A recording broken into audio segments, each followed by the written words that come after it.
O número de inadimplentes no Brasil chegou a 70 milhões e 200 mil pessoas em abril desse ano, o equivalente a 43,36% da população adulta do país na Pindaíba. É o maior patamar já registrado, segundo o levantamento dos clubes de diretores lojistas e da SPC Brasil.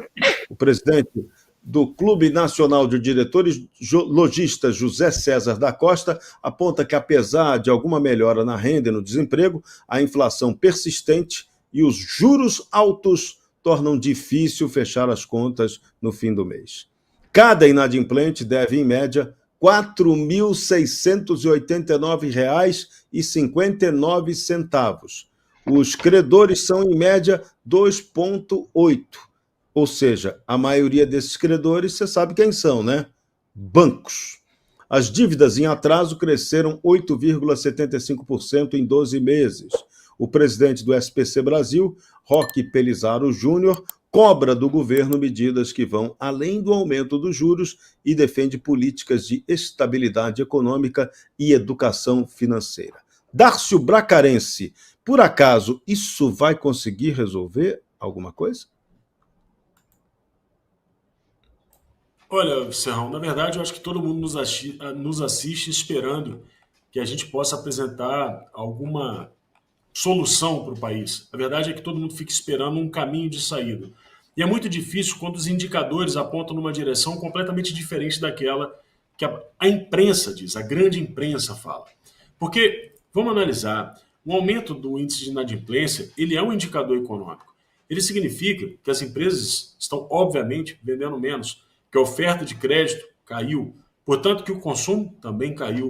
Isso pressiona a taxa de juros, isso aumenta o desemprego, isso tem dimensões que a gente não faz nem ideia, por exemplo, como estudos que apontam até mesmo um aumento do número de pessoas com transtornos mentais. Logo, um aumento na pressão sobre o SUS e um aumento de gasto público.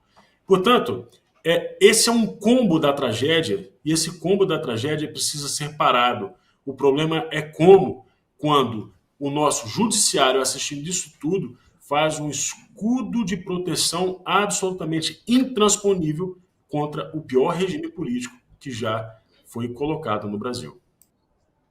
E com o governo gastando descontroladamente, a economia vira bagaço e quem paga a conta é aquele que só serve para pagar imposto. Você sabe quem é, deve conhecer.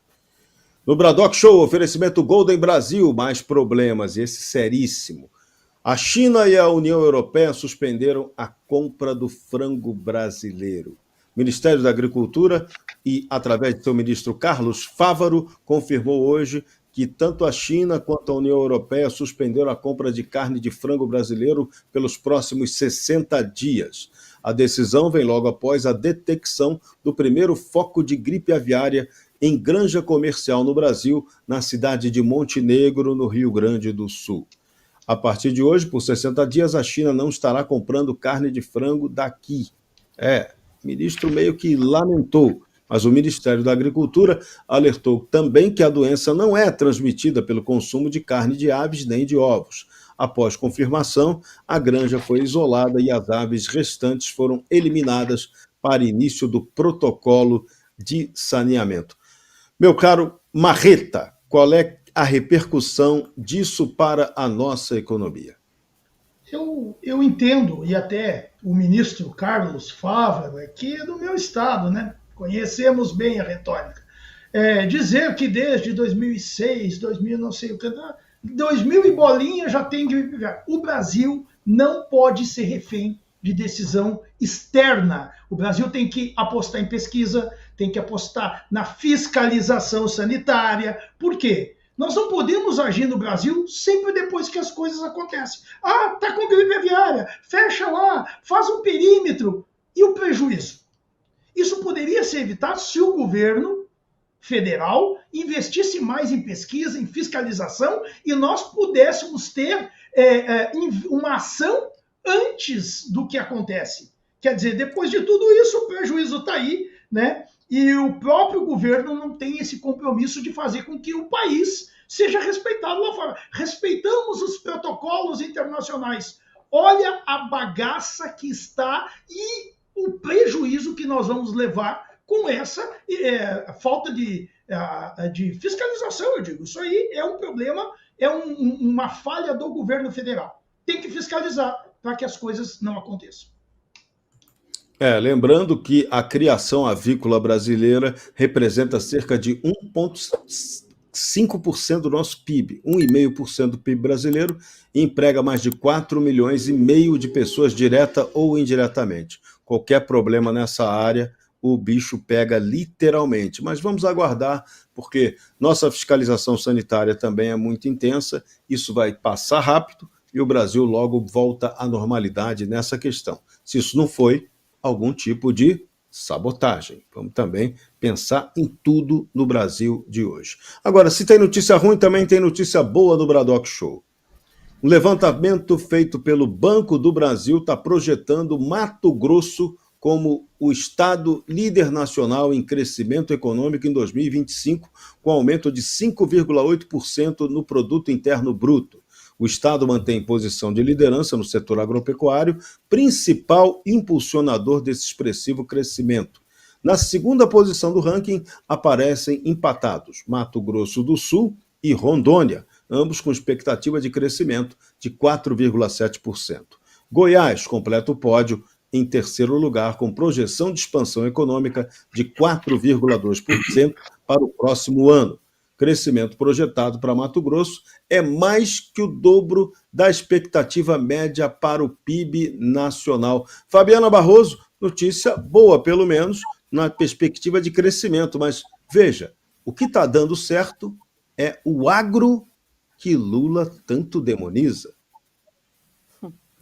Pois é, Serrão, tudo que dá certo, muita gente quer que dê errado. E no caso do agro é exatamente isso. Nós sabemos que a nossa independência financeira em relação à economia e o que foi mais difícil durante a pandemia tem tudo a ver com o agronegócio. Então não é porque é bonitinho falar bem do agro, é porque o agro nos sustentou mesmo e não deixou de trabalhar. Naquela época nós tínhamos nas grandes cidades motoboys e gente que realmente não podia parar de trabalhar, comerciantes informais, etc., e o pessoal do agro. Então, só isso já serviria para todo brasileiro ter muito orgulho do agronegócio, seja ele pequeno, médio ou grande. E também nós deveríamos estar discutindo no Congresso Nacional as questões de infraestrutura, que nem, por exemplo, a Ferrogrão, que infelizmente não anda, porque quando se trata de governos petistas, isso realmente tem muito mais dificuldade do que se fosse num governo Bolsonaro, que também teve as suas dificuldades, porque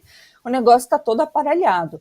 Então, essa perspectiva de que precisa matar o agronegócio para que a China vença no Brasil parece teoria da conspiração, mas não é.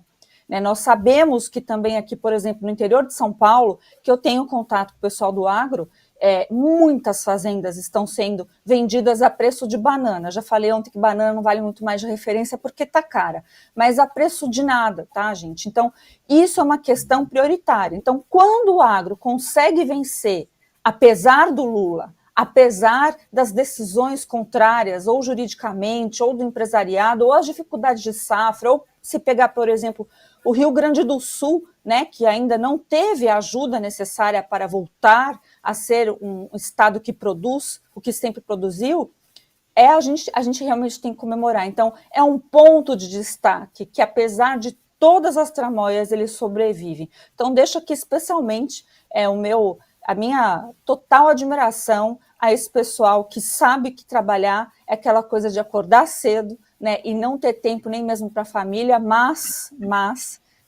a velha frasezinha que Deus ajuda quem cedo madruga. Nunca foi tão verdade e está aí os números para provar. Agora que a gente deu uma boa notícia, vamos dar uma notícia esquisita. Sabe quem aumentou o seu próprio salário? Você vai saber.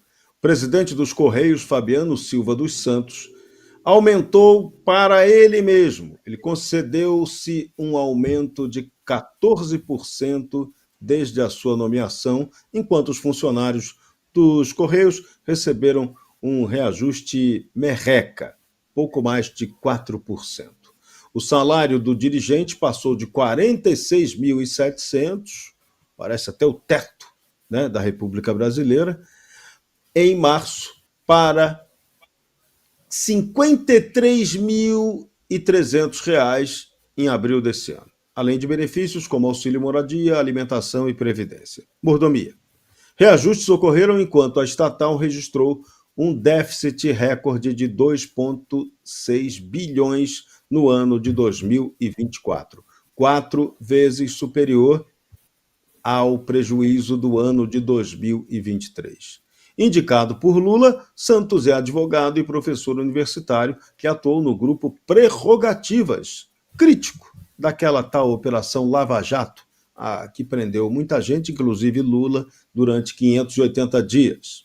A estatal Correios justificou que reajustes seguiram autorizações do governo federal e que não haverá novo aumento em 2025. André Marcília, você vestiria a capa da velhinha de Taubaté para dizer que você acredita nesse papo? Olha, Serrão, incrível, né? Infelizmente, quando o grupo Prerrogativas aparece ultimamente na imprensa, não é para defender as prerrogativas de ninguém, a não ser as próprias. E isso é lamentável, sobretudo vindo da classe da advocacia, que, em geral, tem dentro desse grupo Prerrogativas a sua elite. A elite da advocacia, a advocacia que tem mais entrada nos tribunais, sobretudo superiores, está em peso dentro desse grupo. E esse grupo, se comportando dessa forma, mostra um pouco que tipo de relação a gente vai construindo com as instituições. É interessante pensar, R$53 mil mais auxílios, bom, é mais que o salário dos ministros, né? Inclusive, o problema é que os salários dos ministros também têm tanto penduricalho que acabam sendo muito maiores do que esses. E assim vai uma disputa infinita de quem ganha mais, e todos ganham muito, mas muito mais do que deviam, ou do que nós, porque pagamos os salários deles, podemos pagar, porque o Estado está falido. E não é só o Estado que está falido. Os Correios estão falidos. Eu acho que esse é o grande ponto. Os Correios não apenas estão falidos, mas é uma empresa falida, como ela está na boca da imprensa, na boca das pessoas, está sob escrutínio público, e dentro desse contexto eles se sentem confortáveis o suficiente para reajustar o próprio salário em 14%. Curiosamente, um a mais do que 13%. Talvez merecesse o 13%, não é, Serrão? Ou menos 13%. O que a gente precisa, portanto, é ter pudor, é ter vergonha, e isso a gente não tem mais, e nem a gente, enquanto Estado, nem as empresas estatais, e nem os seus gestores, e nem aqueles que dizem defender as prerrogativas. Pois é, enquanto isso, o resto dos brasileiros, o salário, como diria o professor Raimundo, tenta enxergar. Dureza, você está ligado no Bradock Show. E agora novidade para a nossa classe política.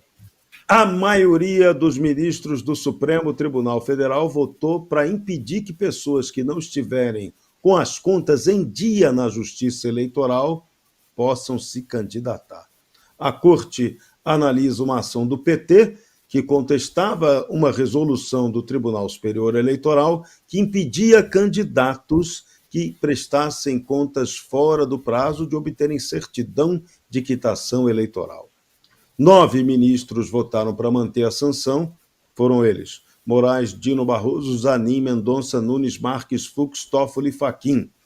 Alexandre de Moraes afirmou que a prestação de contas no prazo é indispensável para a legitimidade do processo democrático. Julgamento foi suspenso para que Gilmar Mendes e Carmen Lúcia, ausentes na sessão, possam votar em outra oportunidade. Dárcio Bracarense, como é esse negócio de prestação de conta? É uma burocracia horrorosa, uma das maiores dificuldades no Brasil de quem ousa ser candidato a alguma coisa, e o Tribunal Superior Eleitoral e os tribunais regionais criam um monte de dificuldades.